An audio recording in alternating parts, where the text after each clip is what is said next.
A woman who deputies say made a 911 call last month has been charged with her boyfriend's murder. The Lenoir County Sheriff's Office says Nyasia Perkins and Calvin Colley were arrested Wednesday and charged with first-degree murder and felony conspiracy in Quinton Gray's death. Deputies say both Perkins and Colley were arrested yesterday at their places of work in Kinston. Deputies won't say where that happened, but did confirm the two worked together. The 26-year-old woman lives in Lenoir County, while deputies say the 29-year-old man is from Goldsboro. And just after midnight on December 8th, deputies say they were called to a home on Sweet Amy Lane for reports of someone being shot during a breaking and entering. Their 30-year-old Gray was found shot to death in his living room. The sheriff's office says Perkins also lived at the home with Gray, and deputies say she made the 911 call reporting the shooting.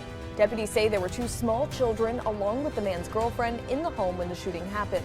Perkins and Colley are being held in the Lenoir County Jail without bond. All right, when did this happen?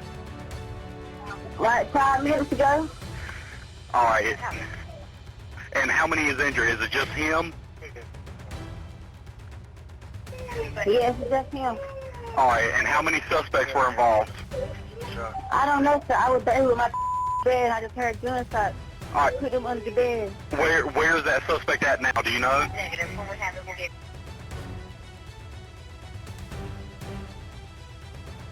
Welcome to Truly Criminal Chronicles. A father tucked his children into bed on December 8th, 2024, kissed them goodnight, and walked into his living room, never knowing his girlfriend was plotting his murder. Within hours, Quinton Gray would be dead, shot multiple times in his own home, while his two young children slept just rooms away. Have you ever completely trusted someone who was secretly planning to destroy you? Someone who shared your bed, your meals, your most vulnerable moments, all while calculating the perfect time to end your life? This isn't just another home invasion gone wrong. This is the story of ultimate betrayal, where the person you love most becomes your executioner. Quinton Gray, known to his fans as Hoodrich, Montana, was an aspiring rapper and devoted father living in LaGrange, North Carolina. He thought he was building a life with Nyasia Perkins, the mother of his children, his partner, his confidant. What he didn't know was that she had already recruited her co-worker, Calvin Colley, to kill him. But here's what makes this case absolutely chilling. After hiring someone to murder the father of her children, Nyasia called 911 with the performance of her life. She sobbed, she screamed, she played the devastated girlfriend so convincingly that even seasoned detectives initially believed her story of a random intruder. But how do you fool an entire community into believing you're innocent when you're actually the mastermind behind a cold-blooded execution? How do you look your children in the eye after arranging their father's death? How do you post on social media about your grief while secretly celebrating that your plan worked? Before we reveal exactly how this deadly conspiracy unfolded, make sure you're subscribed to Truly Criminal Chronicles, because the evidence in this case will shock you. The digital trail these killers left behind, the lies they told, and the lengths they went to cover their tracks will make you question everyone you trust. December 8th, 2024 started like any ordinary night in the quiet neighborhood of Sweet Amy Lane. A father was home with his family. A man was pursuing his dreams of musical success. Children were safe in their beds. But by morning, those children would become witnesses to the ultimate betrayal. A family would be shattered forever, and a community would learn that sometimes the greatest danger comes from the person lying next to you. This is the story of how love turned lethal. Trust became a weapon, and a 911 call became the opening act of the most convincing performance of innocence you've ever heard. Quinton Gray wasn't just another aspiring rapper trying to make it big. He was Hoodrich, Montana, a 30-year-old father who understood that real success meant balancing his musical dreams with raising his children right. In LaGrange, North Carolina, he had carved out a life that many admired. A modest home on Sweet Amy Lane where laughter echoed from the living room and beats bumped from his makeshift studio. His Instagram told the story of a man who refused to choose between his passions. One post showed him in headphones, crafting lyrics late into the night. The next featured him teaching his daughter to ride a bike, his face beaming with pride. His followers watched him juggle diaper changes with recording sessions, school pickups with studio bookings. This wasn't a man chasing fame for ego. This was a father building a legacy for his family. Friends described Quinton as the kind of man who'd give you his last dollar if you needed it. When local kids showed interest in music, he'd invite them over to learn about beats and rhymes. When neighbors needed help moving furniture or fixing a car, Quinton was the first to volunteer. His generosity wasn't calculated or performed. It was simply who he was. The music itself reflected his character. Hoodrich, Montana's tracks weren't filled with empty bragging or manufactured drama. They told stories of struggle, of working multiple jobs to support his kids, of staying clean in a world that offered easy escapes.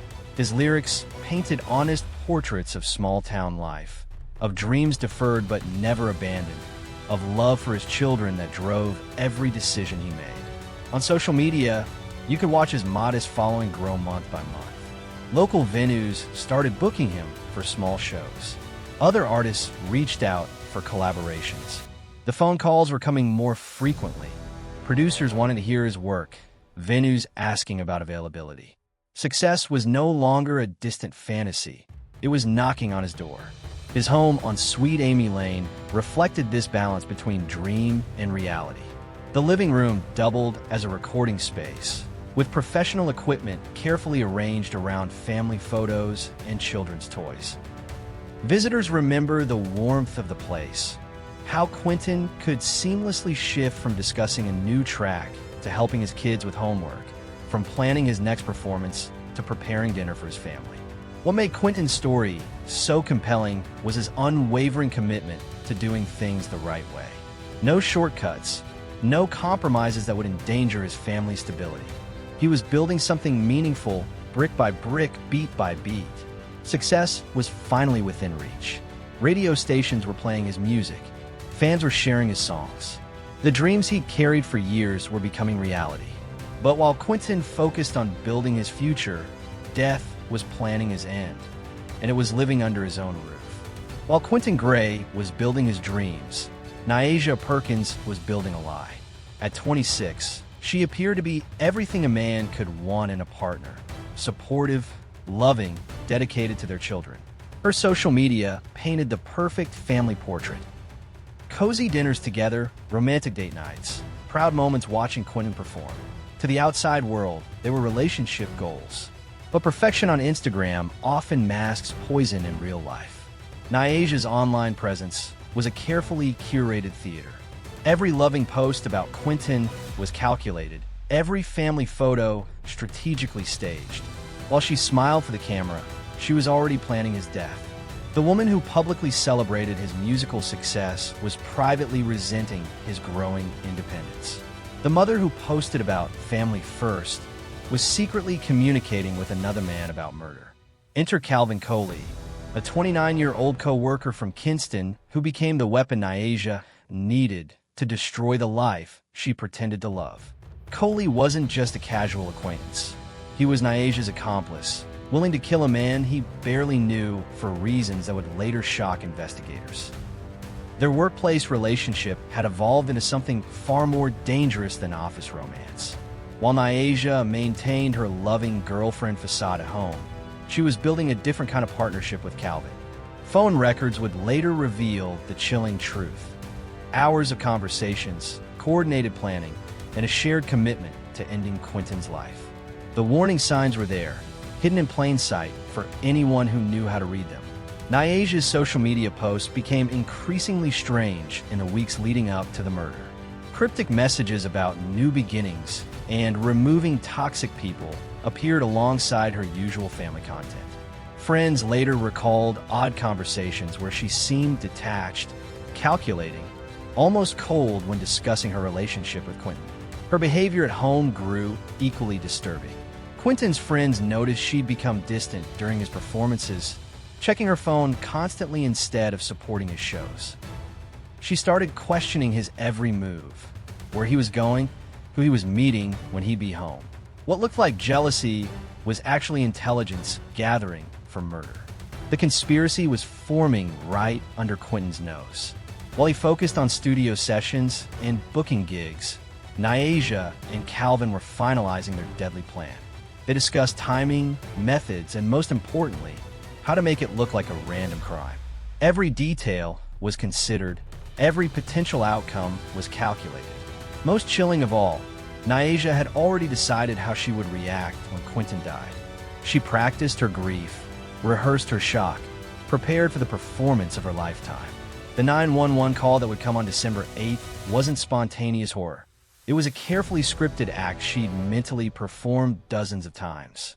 Like this video if you've ever missed red flags in someone you trusted, because what happened to Quinton could happen to anyone. Love makes us vulnerable in ways we never expect.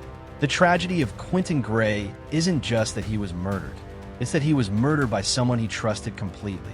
He went to bed every night next to his killer. He shared his dreams, his fears, his plans for the future with the person actively working to destroy him. He kissed the lips that were coordinating his death. This is how evil operates in our modern world. It doesn't announce itself with obvious threats or dramatic confrontations. It smiles at you over breakfast. It says, "I love you," while texting your killer. It posts family photos while planning your funeral. Love didn't just blind Quinton to the danger in his own home. It made him an active participant in his own destruction. Every moment of trust, every shared secret, every display of vulnerability was being weaponized against him by the person who was supposed to protect him most. The web was complete. The trap was set. And Quinton Gray had no idea that December 8th, 2024 would be his last day alive. December 8th, 2024 began like countless other evenings in the Gray household. Quinton spent time with his children, helped them with bedtime routines, and settled into his living room to work on new music. The house was quiet and peaceful, a family home where love was supposed to provide safety. But at 11:47 p.m., that peace shattered forever. The 911 call that came in that night would later become crucial evidence, not because of what Nyasia Perkins said, but because of how she said it. Emergency dispatchers are trained to recognize genuine panic, real terror, and authentic grief. What they heard from Nyasia was something entirely different. Someone broke into our house. She reported, her voice steady, controlled, almost rehearsed. They shot Quinton. He's not breathing. No screaming. No hysteria. No desperate pleas for help. For a woman who had supposedly just discovered her boyfriend murdered by an intruder, Nyasia sounded remarkably composed.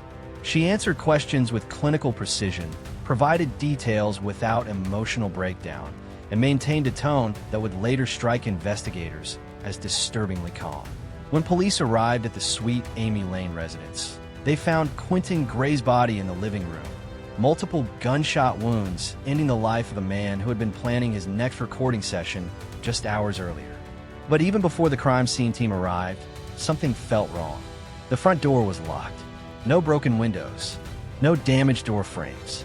No signs of forced entry anywhere on the property. If an intruder had broken in to rob the house, how had they entered? More importantly, why hadn't they taken anything valuable? Quinton's music equipment, worth thousands of dollars, sat untouched. His wallet remained in his pocket with cash still inside. The body's position raised even more questions. Quinton hadn't been killed while running toward a weapon or trying to protect his family. He appeared to have been shot while relaxed, unprepared, completely unaware of danger. The bullet trajectory suggested he was facing his killer, someone he trusted enough to let get close. The most heartbreaking detail was the presence of Quinton's two young children, who had been sleeping in their bedrooms during the attack. They were unharmed but traumatized, too young to fully understand what they had witnessed. Their innocent accounts would later provide crucial timeline information that contradicted Nyasia's story. As lead detective Marcus Williams surveyed the scene, years of experience told him this wasn't a random home invasion. Everything about the crime suggested intimate knowledge of the house, the family's routines, and Quinton's habits. Random killers don't lock doors behind themselves. They don't leave valuables untouched. They don't execute someone with such calculated precision. The staged elements became more obvious with each passing hour.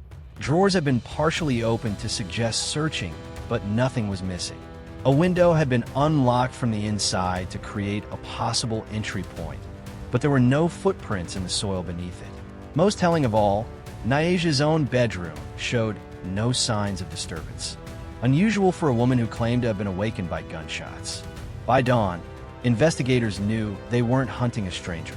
They were looking for someone with intimate access to the Gray family, someone who knew when Quinton would be vulnerable, someone who could get close enough to kill without triggering his defenses. The evidence was already pointing toward the most devastating truth of all. Quinton Gray had been murdered by someone he loved, someone he trusted, someone who had shared his bed and his dreams while secretly planning his death. In 2024, murderers can't simply disappear into the night like they could decades ago. Every phone call leaves a record. Every text message gets stored. Every social media post creates a permanent digital trail. What Nyaja Perkins and Calvin Coley didn't realize was that their conspiracy to kill Quinton Gray was being documented in real time by the very technology they used to coordinate it. The breakthrough came when investigators obtained search warrants for both suspects' electronic devices and social media accounts. What they discovered would transform a seemingly random home invasion into an airtight murder-for-hire case. Nyaja's social media behavior in the weeks following Quinton's death told a story completely different from her public displays of grief. While she posted tearful tributes and heartbroken messages about losing the love of her life, her private activity revealed something far more disturbing. She was actively monitoring news coverage of the case, searching for information about the investigation's progress, and even researching how long murder investigations typically take. More damning were her posts from before the murder. Mixed in with her usual family photos were cryptic messages that now took on chilling new meaning. Sometimes you have to make hard choices for your future, she had written 3 weeks before Quinton's death. Not everyone deserves to be in your life forever, appeared just days before the killing. These weren't random thoughts. They were the digital confessions of a woman preparing to commit murder. But the real smoking gun came from her phone records. Between November 15th and December 8th, Nyaja had exchanged over 200 text messages and phone calls with Calvin Coley. The frequency and timing of these communications told the story of a conspiracy in motion. Calls would spike whenever Quinton left the house. Text exchanges increased during his recording sessions. Most telling of all, their longest phone conversation occurred just 2 hours before Quinton was killed. Calvin's digital footprint proved equally devastating. His Google search history read like a murder manual: how to break into a house without leaving evidence, average police response time North Carolina, and most damning of all, how much prison time for murder conspiracy. These searches weren't random curiosity. They were the research of a man planning to kill. The phone company's cell tower data placed Calvin's device in the vicinity of Sweet Amy Lane on the night of the murder, contradicting his alibi that he was home in Kinston. GPS tracking from both phones showed a pattern of coordination in the days leading up to December 8th. Nyaja would leave the house, meet Calvin at predetermined locations, and then return home to continue playing the loving girlfriend. Forensic analysis of their social media messaging apps revealed deleted conversations that investigators were able to recover. These messages contained explicit discussions about timing, methods, and cover stories. In one recovered text, Calvin asked, "You sure you can handle calling 911? Nyaja's response, "I've been practicing." The digital evidence extended beyond just phones and social media. Bank records showed Calvin had made several large cash deposits in the weeks before the murder, payments that couldn't be traced to his regular employment. Security cameras from businesses near their meeting locations captured them together multiple times, always looking serious and always engaged in intense conversation. Comment below what digital evidence would convict you if someone examined your devices right now. Because in today's world, privacy is an illusion and digital footprints are forever. Perhaps most shocking was the discovery of Nyaja's alternate social media accounts, profiles she had created using fake names to monitor discussion about Quinton's case. She was actively participating in online conversations about the murder, sometimes defending herself anonymously, other times trying to steer speculation away from the truth. The woman who was publicly mourning her boyfriend's death was secretly working to cover up her role in causing it. The transformation was complete. Digital evidence had exposed Nyasia Perkins not as a grieving girlfriend, but as the cold-blooded mastermind behind a calculated execution. The same technology she had used to coordinate Quinton's murder became the tool that would send her to prison. When news of the digital evidence broke, LaGrange was stunned. Neighbors who had offered comfort to Nyasia realized they had been consoling a killer. Friends who had attended Quinton's funeral discovered they had been manipulated by the very person responsible for his death. The community's sympathy turned to outrage as they understood how completely they had been deceived. The digital age had claimed another killer, proving that in our connected world, the truth always surfaces, one data point at a time. January 15th, 2025 brought the justice that LaGrange had been demanding. At exactly 9:30 a.m., Nyasia Perkins was arrested at her workplace in Kinston, North Carolina. 30 minutes later, Calvin Coley was taken into custody at his job site. The simultaneous arrests ensured neither suspect could warn the other or destroy additional evidence. Both were charged with first-degree murder and felony conspiracy, charges that carry the possibility of life in prison without parole. The evidence against them was overwhelming. Digital communications planning the murder, financial records showing payment, cell phone data placing them together repeatedly, and forensic analysis that completely dismantled their cover story. At their first court appearance, both suspects were denied bond. The judge cited the premeditated nature of the crime and the flight risk posed by individuals who had already demonstrated their willingness to lie extensively to law enforcement. As of today, they remain in Lenoir County Jail awaiting trial, which is scheduled for late 2025. The community of LaGrange embarked on a challenging journey from shock to healing.